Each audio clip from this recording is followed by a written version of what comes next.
யாரை குறை சொல்கிறது? தர்மபுரிக்கு எதுக்கு புது பஸ் ஸ்டாண்டு? ஆல்ரெடி பழைய பஸ் ஸ்டாண்ட் நல்லா தான் இருந்துச்சு. புது பஸ் ஸ்டாண்டு ஊரை தாண்டி எங்கேயோ வெளில போட்டு வச்சுருக்காங்க. நாமக்கலுக்கும் அதே பிரச்சனை தான். சேலத்துக்கிட்ட வந்து நாமக்கலுக்கு பஸ் ஸ்டாண்ட் போட்டு வச்சுருக்காங்க. திருச்சிக்கு பஞ்சப்பூர்னு ஏதோ ஒரு இடத்துல போட்டு வச்சுருக்காங்க. பெங்களூருக்கு போகிறதுக்கு நான் ஸ்ரீரங்கத்துலேருந்து எதுக்கு பஞ்சப்பூர் போகணும்? அது மதுரை போகிற ரூட்டு. டேய், என்னடா பண்ணுறீங்க? எதுக்குடா இப்படி ஒரு சொதப்பலான பிளானிங்? யூரின் போகலான்னு போனால் 10 ரூபா கேட்குறானுங்க. ஐடி கம்பெனிக்குள்ளே போகிற மாதிரி காயினை போட்டு ஸ்கேன் ரோல் ஆகுது, அதுக்கப்புறம் உள்ளே தள்ளுது நம்மளை.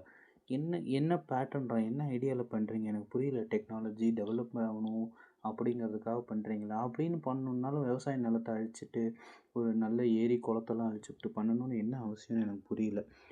அதெல்லாம் தாண்டி கவர்மெண்ட் ஹாஸ்பிட்டலுக்குள்ளே போனால் ஏன் எவனும் கவர்மெண்ட் ஹாஸ்பிட்டல் போக மாட்டேங்கிறான்னு போனதுக்கப்புறம் தான் தெரியுது. என்னென்னலாமோ சொல்கிறாங்க.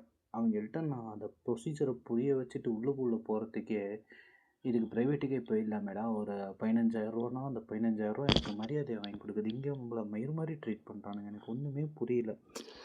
Is it problem with government or is it problem with me? எனக்கு தெரியல. நான் யோசிக்கிறது தப்பாக இருக்கா? சகஜமாக இருக்கணும், பழகணும், இதுக்கெல்லாம் அக்செப்ட் பண்ணிக்கிட்டால் தான் கவர்மெண்ட் ஹாஸ்பிட்டல் கவர்மெண்ட் வேலெல்லாம் போக முடியும். ஏன்னா it's highly affordable or cheap ப்ரைஸில் கிடைக்கிது அப்படின்னு வச்சுக்கலாம். அது சீப்னும் சொல்ல முடியாது. எனக்கு நிறையா புலம்புற மாதிரி இருக்குது. It's okay, let's stop now.